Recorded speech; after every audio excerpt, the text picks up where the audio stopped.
Je suis sûr que vous et moi, nous sommes pareils. Je suis sûr que n'importe qui, n'importe lequel d'entre vous, n'importe laquelle d'entre vous, derrière cet écran-là, est déjà rentré dans un magasin de manga, librairie spécialisée ou commande internet, c'est pas grave. Bref, est déjà arrivé avec l'idée de ne pas acheter de nouvelles séries quand vous étiez en train d'aller faire un achat manga. Et évidemment, ces jours-là sont les plus critiques. Évidemment, quand vous ressortez, vous avez une, deux ou trois nouvelles séries. Ça ne rate jamais. Aujourd'hui, spécial nouvelle série commencée, nouvelle série découverte dans les semaines qui viennent de s'écouler. Rendez-vous tout de suite après l'intro.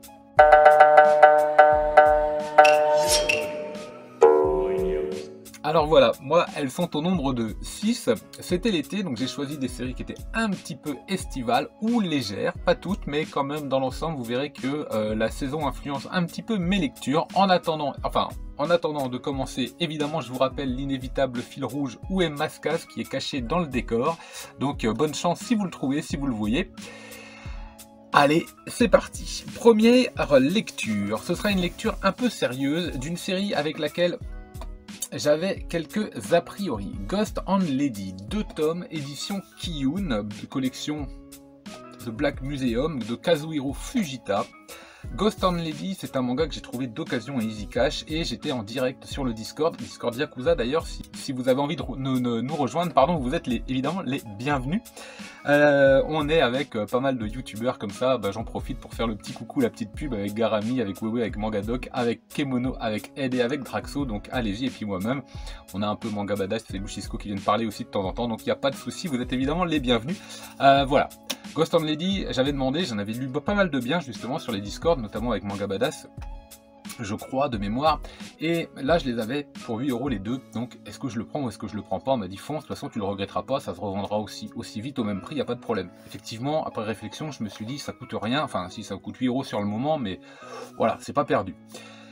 De base, la cover, elles vont pas du rêve. Hein. De base, vous avez vu, alors c'est doré, il y a une jolie dorure, il y a un petit travail de finition, il y a du papier un peu canson comme ça, le manga est épais, l'édition est belle, mais la cover, ce qui me concerne, m'attire pas beaucoup. Voilà, donc je suis passé à côté quand c'est sorti en neuf, même d'occasion, je serais passé à côté si j'avais pas eu un petit peu la puce à l'oreille sur ce manga dont j'avais lu le plus grand bien. Bon, allez, j'ouvre, je feuillette un petit peu, le trait, c'est pas trop pour moi ça c'est pas trop pour moi, ça fait un peu, sans que ce soit péjoratif, ça fait un peu shoujo, avec des traits un petit peu fins, trop fins en tout cas en ce qui me concerne, avec des visages souvent allongés, des yeux encore plus grands qu'à l'accoutumée, voilà, c'est pas trop pour moi. Ceci dit, depuis un an maintenant, un peu plus d'un an, mais depuis un an que voilà, je fais quelques vidéos, j'apprends à être encore un peu plus curieux qu'avant et à me lancer sur des séries, notamment dans le sens du vent, notamment d'autres séries, on verra ça tout à l'heure. Et je me suis dit, allez, on y va, on prend. Ghost and Lady, ça va nous parler évidemment d'un fantôme et d'une demoiselle. Tout commence dans un musée, on va faire la rencontre, allez, on va dire la gérante du musée ou l'intendante du musée, je sais pas trop comment on dit, va nous... ça doit pas être gérante ou intendante, il doit y avoir un mot, enfin bon bref, je sais plus, ça va me revenir, mais enfin bon, bah, là pour le coup c'est je zappe. Va faire la rencontre d'un fantôme à travers la découverte d'un objet. Cet objet-là, il est extrêmement particulier, très très intéressant, mais je n'en parlerai pas parce que je ne voudrais pas vous divulgacher le plaisir de le découvrir. Si jamais vous avez envie de lire cette série, c'est vraiment un objet assez insolite et incroyable. Ce fantôme-là n'a l'air ni bon ni mauvais, mais il a plus l'air mauvais que bon tout de même. En tout cas, il dégage quelque chose d'assez lugubre, j'ai envie de dire fantomatique, mais d'assez théâtral, d'assez sournois des fois, d'assez en tout cas théâtral. Et pour cause, c'est un fantôme qui aime le théâtre et qui connaît toutes les pièces puisqu'il hante comme ça, il a hanté comme ça un théâtre pendant des années et des années et des années et des années. Il connaît absolument tout par cœur, il aime la dramaturgie, il aime le final à grands coups de théâtre, le drame, quelque chose qui finit comme ça mais en désastre. Voilà, c'est ce qu'il aime. Et il va nous raconter son histoire. Il va, à travers évidemment la femme qui le voit, puisque cette intendante-là le voit. Il va nous raconter son histoire de sa rencontre avec une autre jeune fille qui également peut le voir. Il y a de ça plein d'années. Et cette jeune fille a envie de mourir. Elle le supplie presque en fait de le tuer, mais ce fantôme, ça se passe pas comme ça. Lui, comme je vous l'ai dit, il est un peu vicieux. Il veut que cette femme, il veut redonner goût à la vie à cette femme, il veut que cette femme en tout cas reprenne goût à la vie, et au moment où elle aura le moins envie de mourir, alors il la tuera. C'est un peu vache quand même. Est-ce que ça va se passer comme ça ou pas? On sent quand même une petite histoire romantique. Alors il y a un petit peu d'humour, tout ça de temps en temps, mais on sent un petit peu d'histoire romantique, notamment entre les deux protagonistes, là, entre notre fantôme et notre lady. Comment ça va se passer? On sait pas trop. L'histoire se passe, elle est dans les colonies anglaises, temps de guerre, temps de famine, peste, bref, c'est pas facile, la vie est dure, la demoiselle choisit un chemin, une histoire de vie qui va être difficile, et on va avoir une narration extrêmement propre par rapport à toute cette époque. Les traits sont un peu gothiques, un peu noirs, il y a pas mal de contrastes, il y a pas mal de traits extrêmement saisissants et des fois un peu plus légers selon l'atmosphère, mais je vais vous montrer quelques planches pour voir que c'est très bien chargé au niveau du dessin comme de la narration. Vous avez un manga extrêmement plein, que ce soit dans son rythme, que ce soit dans son trait, que ce soit dans son ambiance générale, que ce soit dans la personnalité des personnages qui, de par leur caractère extrêmement bien travaillé, nous donne presque l'impression, on a presque l'impression de les voir bouger, on a presque l'impression de les entendre, de les voir évoluer entre les pages. Franchement, c'est une très grande force chez l'auteur qui arrive à les faire vivre de par les traits de caractère très forts, de par cette personnalité vraiment aboutie et travaillée. Donc c'est un grand oui pour cette lecture. Je suis surpris. Ça prend du temps à lire, ce n'est pas toujours ma tasse de thé au niveau du dessin, ni au niveau de l'ambiance, parce que ça fait un peu moins manga, un peu moins japanisant que ce que j'ai l'habitude de lire et que ce que j'ai l'habitude d'aimer. Mais tout de même, on a passé, en tout cas j'ai passé, pardon, un très bon moment de lecture, enfin non, allez, un bon moment de lecture. Et justement, ça va être l'heure de l'évaluer, je vais lui mettre 3 étoiles. Alors, petit rappel de barème, 1 étoile, je fais la lecture, mais j'aurais pu m'arrêter ou je me suis arrêté, 2 étoiles, j'ai juste fait la lecture, 3 étoiles, c'est une bonne lecture, 4 étoiles, c'est une très bonne lecture, et 5 étoiles, ce sera une lecture exceptionnelle. Là, c'est 3 étoiles, puisqu'il y a quand même quelques petits trucs qui me gênent, moi, mais c'est pour mes goûts et mes couleurs vraiment propres. Je le conseille tout de même. Hop, ensuite, on va continuer avec une série popcorn, comme j'aime les appeler.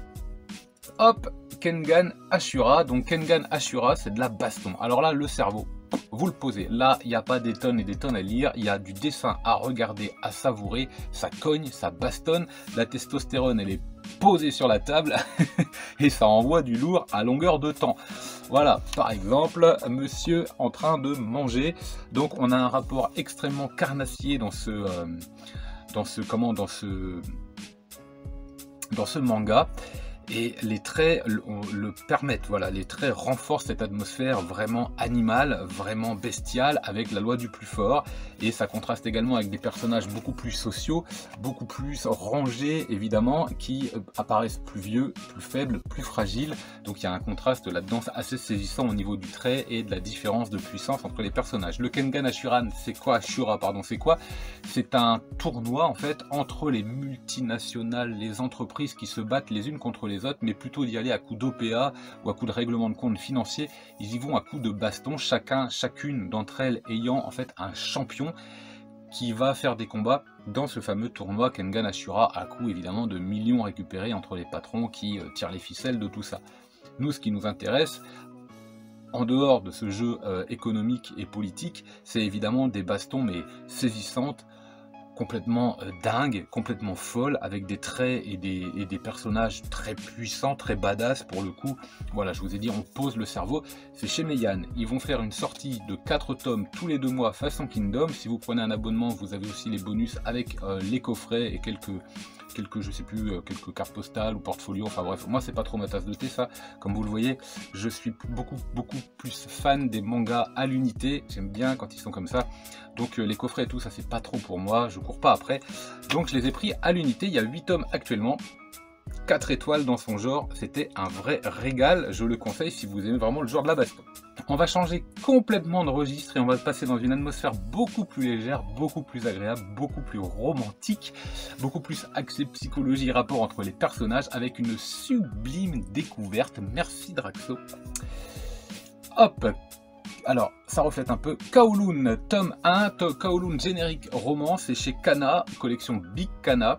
Kowloon, c'est quoi? C'est une espèce de ville un peu mystérieuse, elle s'appelle Kowloon, voilà, on n'en sait pas plus, bon, ça peut peut-être rappeler Tokyo, je sais pas, enfin, en tout cas, on est dans une ville labyrinthique, tant sur le plan horizontal, parce qu'il y a énormément de villes, de monde, la structure, elle est très très grande, que sur un plan vertical, puisqu'il y a des grandes différences d'immeubles, de perspectives, et on est très très vite perdu.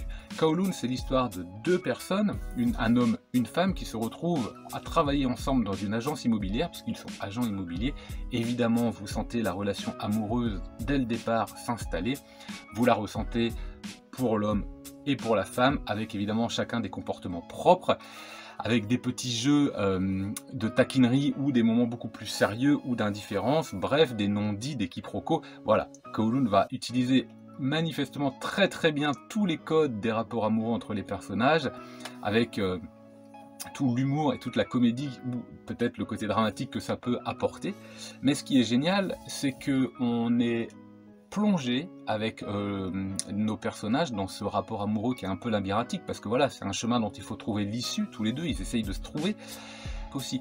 Donc on est à la fois perdu dans un environnement et perdu dans un rapport entre les sentiments, enfin, perdu dans les sentiments, dans le rapport entre nos deux personnages.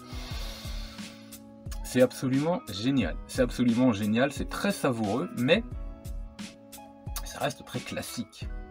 On peut pas dire le contraire. Au niveau du trait, je vais y revenir, hein. Au niveau du trait, on a quelque chose de très sympa dès le début, une super page comme ça, dès le début, qui pose vraiment l'ambiance, et ça ne vous ment pas, à l'intérieur du manga, vous allez avoir constamment ces pages avec ce dessin très très fin, pour caractériser les personnages, très carré aussi, très angulaire pour tout ce qui va être de la typographie des lieux, de l'architecture évidemment, de l'environnement, puisque je vous ai dit qu'on était dans une ville très urbaine. Et donc on a un manga, comme je disais, très classique, mais sur les 10 dernières pages, un final incroyable, mais rien que ce final, lisez le tome 1. Quand vous aurez fini de lire le tome 1, vous n'aurez qu'une seule envie, c'est prendre le tome 2 pour savoir, pour dire mais qu'est-ce qui se passe après. Le tome 2 est sorti, je l'ai lu, je n'en parle pas, je suis là pour parler que du tome 1, je lui mets 4 étoiles, c'est extrêmement savoureux si vous aimez un peu les mangas romantiques comme ça, celui-là, c'est une pépite. On continue, on change encore de registre puisque c'était l'été, donc la baston, voilà, on pose le cerveau, la romance, évidemment, on va passer au sport et à Blue Lock. Alors le sport, attention, c'est peut-être un manga de sport, c'est peut-être un manga de Battle Royale, c'est peut-être les deux à la fois ou ni l'un ni l'autre, c'est ce qu'on va voir. Blue Lock, ça se passe dans une académie, c'est l'académie Blue Lock où il va falloir créer le plus grand champion de foot du Japon pour qu'il devienne vraiment l'icône individuelle, celui qui va cristalliser le football au Japon et qui va gagner, celui par qui la victoire va arriver, en étant extrêmement individuel, quitte à écraser tous ses coéquipiers. C'est un Battle Royale, seul un d'entre eux sortira champion de cette école et sera donc considéré comme le grand attaquant du Japon. Donc tous les codes du sport sont bafoués, puisque ils vont s'affronter à travers des jeux, à travers des matchs, à travers des différentes choses. Il y aura évidemment un gros système de récompense façon Pavlov. Vous avez gagné, vous avez le droit de manger un peu mieux que l'autre. Évidemment, et tous les jours, il y a un classement de 1 à 300, je crois à peu près un truc comme ça, puisqu'ils sont 300. C'est une dinguerie. Dans le concept, c'est une dinguerie, parce que ça va complètement à l'envers de ce qu'est le sport. Et pourtant, dans toutes les grandes équipes, on a toujours un champion. Ça, on peut pas dire le contraire. Il y en a toujours un qui cristallise l'attention, qui cristallise le jeu, où les choses sont attendues. C'est assez hallucinant. C'est à la fois pervers et à la fois... Ça part en fait d'un constat qui n'est pas tout à fait faux. C'est contestable ou non. Moi, je le ferai pas. En tout cas, j'ai beaucoup aimé le rythme, et je pense que dans Blue Lock, nous aurons un final qui sera exactement à l'envers de ce qu'on veut nous faire croire. Après, au niveau du manga, c'est chez Pika, c'est léger, c'est souple, c'est super, hein, au niveau qualitatif, c'est très très bon. On a évidemment du Pika au niveau de la pagination, tout ça, de la mise en page. On a des traits extrêmement vifs, saisissants, ça va vite. C'est dynamique, alors évidemment ça fait penser un peu à Jagan, ça fait penser un peu à Jeux d'enfants, et pour cause, hein, puisque je crois que les dessinateurs ou scénaristes ont participé à ces séries. C'est extrêmement bien amené, Et moi je me suis régalé, je vous avoue que je me suis régalé, je n'étais pas là pour lire un manga de sport avec les belles valeurs que ça peut avoir, donc pour ça vous pouvez aller voir Aoshi, vous pouvez aller voir Slam Dunk, vous pouvez aller voir Haikyuu, vous pouvez aller voir n'importe quel autre manga sport. Là j'étais vraiment en train de me régaler à lire plutôt un manga de Battle Royale un peu décalé, et ça marche très très bien, je lui mets également 4 étoiles parce que c'est très original. Attention, ce n'est pas un manga de foot. Non, non, non, 4 étoiles donc. On continue avec 2 lectures maintenant extrêmement savoureuses, extrêmement légères, où l'eau va être prédominant. Le premier m'avait été conseillé, alors je sais plus par qui, peut-être Pain d'épices, je sais plus, je sais plus, je sais plus, peut-être. Aria, The Masterpiece, oui voilà, The Masterpiece. Donc Aria, c'est quoi? C'est une agence immobilière qui est sur Mars, parce que l'histoire se passe sur Mars, sur une planète qui n'a pas été terraformée, mais plutôt aquaformée, on va dire, puisqu'il y a 90% de sa surface, c'est de l'eau. Aria, en fait, c'est des ondines qui naviguent, qui jouent un peu le rôle de taxi sur des gondoles, comme un peu à Venise, voilà, de barques, on va dire des barques, comme ça vous pouvez imaginer facilement un peu à quoi ça ressemble, et qui vont transporter des clients d'un point A à un point B de façon extrêmement agréable, de façon extrêmement paisible, tout en respectant évidemment les horaires. Aria, donc chez Kiyun, c'est en 7 tomes, c'est savoureux à souhait. C'est un rythme lent, posé, avec des traits de personnages. C'est joli, franchement, vous voyez, bon, ça reste plutôt mignon, ça reste plutôt simple, c'est très très agréable, mais ça se lit étonnamment avec une fraîcheur, mais c'est un vrai régal, voilà, ça passe, on lit, c'est savoureux à souhait, là aussi, on a des paysages de temps à autre, une architecture là aussi qui est extrêmement bien dessinée. Alors je vais pas essayer de vous en montrer trop, parce que là aussi ça pourrait vous divulgacher un peu votre plaisir, mais par exemple, voilà ce petit portillon là, avec là aussi de l'architecture qui d'un seul coup prend forme, d'un seul coup on sent l'autrice, je pense, qui accentue vraiment son travail sur l'architecture, et ça passe très très bien. De temps en temps vous avez des doubles pages magnifiques, un petit peu à l'image de Magus of the Library. Franchement Kiyun, d'ailleurs, Magus of the Library comme dans ce format là, oh, ce serait génial, franchement ce serait génial. Donc, Aria, The Masterpiece, excellente lecture, enfin très bonne lecture. Là, je vais lui mettre 4 étoiles. J'ai vraiment qu'une seule hâte, c'est d'acquérir les tomes suivants, parce que c'était un vrai régal. C'est une grosse surprise à laquelle je m'attendais pas. Nickel. Et le dernier, là aussi, l'eau, hop, est vraiment au centre du projet L'île entre deux mondes. Alors l'île entre deux mondes, là on est encore chez Pika Graphique avec un joli format, grand format, façon Emanon, façon l'île errante également, enfin vous voyez un petit peu façon collection Latitude par exemple. Pika Graphique collection Latitude Kiyun, c'est pareil, ce sont les mêmes formats. C'est en 2 tomes, je crois que c'est à raison de 18 € à peu près le tome, c'est très bleu, donc là évidemment c'est également, ça fait penser un peu à l'été complètement, hein. Vous voyez on a pas mal de pages pleines comme ça de couleurs, et alors à ma grande surprise, dès la première page, hop, j'ai eu l'impression de faire une nouvelle fois la rencontre avec Leorio de Hunter x Hunter. Alors c'est juste sur ce moment là, parce qu'après ça n'a absolument rien à voir, mais j'ai pas pu m'empêcher d'y penser.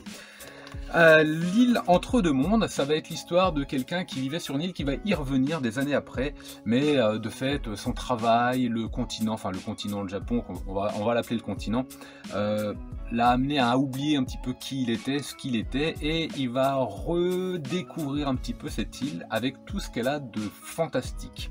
Parce que cette île est un peu mystérieuse, cette île est un peu fantastique, cette île dégage une espèce de nostalgie, dégage une espèce d'ambiance avec le temps qui s'est arrêté. C'est là aussi extrêmement savoureux, très lent à lire, avec un petit peu plus quand même de mystère et de fantastique.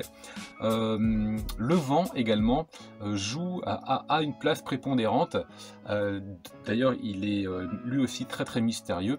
Et on a également une sorte de rapport à la mort qui est placé là, qui permet également la temporisation, puisque forcément, bon bah, une fois que les choses sont terminées, tout ce qui nous reste, ce sont nos souvenirs. Bref, vous avez je peux pas trop en parler, parce que ce serait trop en dire, mais vous avez des dessins très bien fournis, pas mal de paysages, comme ceci, du texte juste posé comme il faut, ni plus ni moins, c'est très agréable à la lecture. Là aussi ce sera 4 étoiles, je le conseille fortement, c'est en 2 tomes. Bah écoutez, oui, je les conseille tous, oui, ah oui, je suis bon public.